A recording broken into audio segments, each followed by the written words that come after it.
Και πολλές φορές το άλγος αυτό οφείλεται διότι έχει μεγαλώσει το ανέβημα τόσο, επειδή βρίσκεται μπροστά στη σπονδυλική στήλη, μπορεί να έχει προκαλέσει ακόμα και διάβρωση των σπονδύλων της οσφυγικής μοίρας σπονδυλικής στήλης. Οπότε δίνει αυτό το σύμπτωμα. Επίσης, ασυμπτωματικά, ακόμα και πριν τη ρήξη, μπορεί να προηγηθεί κάποιο υποτασικό επεισόδιο, κάποιο λιποθυμικό επεισόδιο, απώλεια συνείδησης. Πριν από αυτό, κάποιος απότομος πόνος, πάλι περιομφαλικά συνήθως, που να αντανακλά στη μέση ή στο βουβονική χώρα και να προειδοποιήσουν τον ασθενή να πάει στο νοσοκομείο και εκεί στον διαγνωστικό έλεγχο να βρεθεί. Από εκεί και πέρα η επόμενη ερώτηση ήταν τι κάνουμε με τα συμπτωματικά.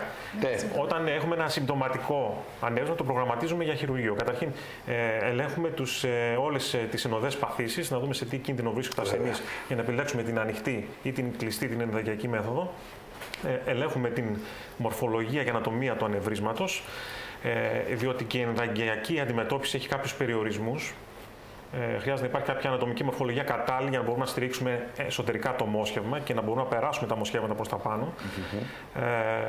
Επίσης, αυτό που έχει σημασία με βάση τις συνοδές παθήσεις, να επιλέξουμε και με βάση την ηλικία του ασθενούς, αν έχει τη δυνατότητα για ανοιχτό χειρουργείο και είναι μικρό σε ηλικία, αυτό το σκεφτόμαστε και είναι η πρώτη μας επιλογή. Δηλαδή, αν είναι χειρουργείο, τι εννοείται? Ανοιχτό χειρουργείο, τι εννοούμε? Καταλαβαίνει έτσι και ο κόσμος που μας ακούει. Εννοούμε μέση συνήθως τομή. Μάλιστα. Παρασκευή του ανεβρίσματος, δηλαδή χειρουργικά κατευθυνόμαστε στο ανέβρισμα, το παρασκευάζουμε πάνω κάτω και όλα τα οικεία του. Διακόπτουμε τη ροή του αίματος με ειδικές λαβίδες πάνω και κάτω. Και ανοίγουμε το ανέβρισμα, λέγεται ανεβρισματεκτομή, γιατί ανοίγουμε το ανέβρισμα, φέρουμε τον θρόμβο και το σάκο και τοποθετούμε ένα συνθετικό μόσχημα το οποίο το σειράβουμε κεντρικά και περιφερικά. Και πάντα μιλάμε για ολική νάρκωση εδώ. Εκεί πάντα ολική. Πάντα ολική. Ανοιχτό χειρουργείο και μετά το δεύτερο που μπορεί να ακολουθήσει, αν όχι. Η δεύτερη επιλογή, που είναι και η σύνηθις πλέον επιλογή, γιατί όλοι αυτοί οι ασθενείς έχουν σοβαρά προβλήματα. Οπότε αποτελεί και το 80% της αντιμετώπισης πλέον, η ενδαγιακή αντιμετώπιση. Ελέγχουμε, είπαμε, την μορφολογία του ανεβρίσματος. Καμία τομή πρώτα απ' όλα. Ναι, καμία τομή. Οι δύο πολύ μικρές τομούλες, οι οποίες εκτελούνται στις βουβονικές χώρες, στις μυριές αρτηρίες. Ο ασθενής δεν κοιμάται συνήθως. Μπορεί να γίνει υποτοπική ή υποραχαία αναισθησία, που σημαίνει μικρότερος χρόνος νοσηλείας από τη στιγμή που δεν παίρνει γενική αναισθησία. Δεν χρειάζεται να νοσηλευτεί στη μονάδα εντατικής θεραπείας. Παίρνει λιγότερες μονάδες αίμα ή και καθόλου αίμα κατά τη διάρκεια του χειρουργείου. Μετεγχειρητικά ο πόνος είναι ελάχιστος, κινητοποιείται σχεδόν άμεσα, μπορεί και το ίδιο απόγευμα ή το συνηθέστερο την επόμενη μέρα και σε 1-2 μέρες, αν όλα πάνε καλά, πηγαίνει σπίτι, περιπατητικός. Μεγάλη, αυτά όλα τα πάμε έτσι, τα πει ο γιατρός μας, απλά είναι τεράστια σημασία. Δηλαδή, ο ασθενής που θα πάει συνήθως, και αυτό μπορεί να το βεβαιώσει ο Γιώργος, τα λεγόμενά, είναι ένας ασθενής ο οποίος συνήθως έχει και καρδιοπάθεια. Συνήθως κάτι έχει. Συνήθως. Μπορεί να μην είναι απόλυτο, συνήθως κάτι έχει. Υπάρχει όμως περίπτωση να το ξαναπάθει αυτό μετά το. Να τελειώσω αυτό που έλεγα.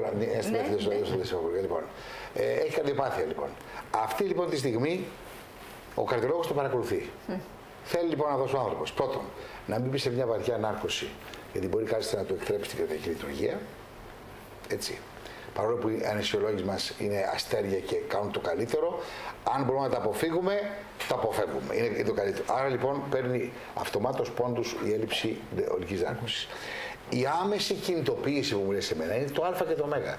Οι περισσότεροι αυτοί οι άνθρωποι κινδυνεύουν από ένα άλλο αγκιακό επεισόδιο λόγω της παραπατημένης κατάκλησης που έχει η μονάδα μετά, αν γίνει αυτό το χειρουργείο, αν ανοιχτή επέμβαση, και μετά κάπου μέχρι να δυναμώσει, να σταθεί και να περπατήσει και να κινηθεί. Είναι λοιπόν τρομερές οι διαφορές, έτσι. Και όσο βελτιώνει τη μέθοδος και γίνεται και σε πιο επικίνδυνα περιστατικά, τόσο και πιο πολύ εύκολα θα γίνονται αυτά. Εγώ έχω τώρα τελευταία 4-5 περιπτώσεις ενδαγγειακής αντιμετώπισης μου, που πραγματικά με άφησε άφωνο, γιατί σε μερικούς ήταν τόσο επιβαρημένη η υγεία τους, η γενικότερη υγεία τους, με καρδιακά επεισόδια επανειλημμένα και μια ανισορροπία που δεν είχαμε καταφέρει να την. Που έλεγα, φοβόμουν ότι αυτό το περιστατικό, αναγκαία επέμβαση, αλλά όταν μου έδωσε συνάδελφος ότι θα το κάνουμε αναγκαιακά κλπ. Λέω μακάρι να βγει ο άνθρωπος κλπ. Και όταν τον είδα τον άνθρωπο την επόμενη εβδομάδα στο ιατρείο να κάθεται, του λέω δεν πήγες ρε παιδί μου, δεν πήγες. Μα δεν πήγες. Πού πήγα. Και τι έγινε, λέω, δεν στην κάνανε. Πού την κάνανε. Τι σου κάνανε. Μου λέει, το διορθώσανε. Πάμε να το δω μέσα. Το βλέπω αμέσως. Και βλέπω μια διορθωμένη ζημιά τέτοιου τύπου. Που μερικές φορές ήταν ο Ρουβίκονας για τη ζωή του. Είναι πάρα πολύ σημαντικό. Εννοώ πάρα πολύ σημαντικό. Παρά τα αυτά όμως, υπάρχουν και μερικά μπλεγμένα, και εσύ δεν είσαι μόνο για αυτά τα απλά. Υπάρχουν μερικά μπλεγμένα περιστατικά. Τα οποία συνήθως επειδή ήταν μπλεγμένα, απορρίπταμε την εγκυακή και πηγαίναμε σε βαρύτατη ανοιχτή επέμβαση, έτσι η οποία πλέον τα πράγματα τα έφερε. Θέλω να μου πεις και για αυτά, τα οποία είναι μια αισιοδοξία πολύ μεγάλη, γιατί το πρόβλημα είναι υπαρκτό και πολύ μεγάλο. Καταρχήν, ασθενείς υψηλού κινδύνου παλαιότερα καν δεν αντιμετωπίζονταν. Δηλαδή, ήμασταν χειρουργείο. Πλέον αντιμετωπίζονται και όλοι οι ασθενείς αυτοί.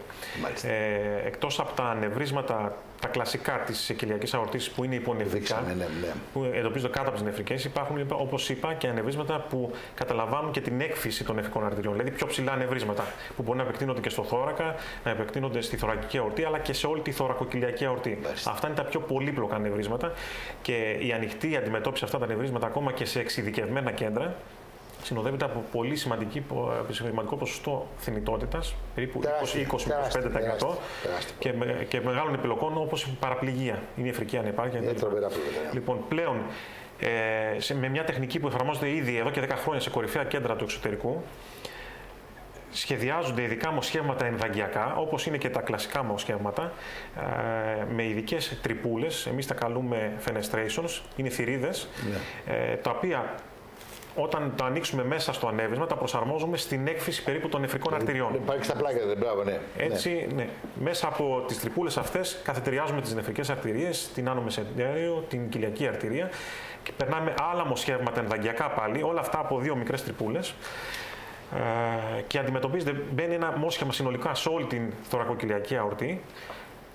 Ουσιαστικά κάνουμε remodeling, δημιουργία νέας θωρακοκυλιακής αορτής.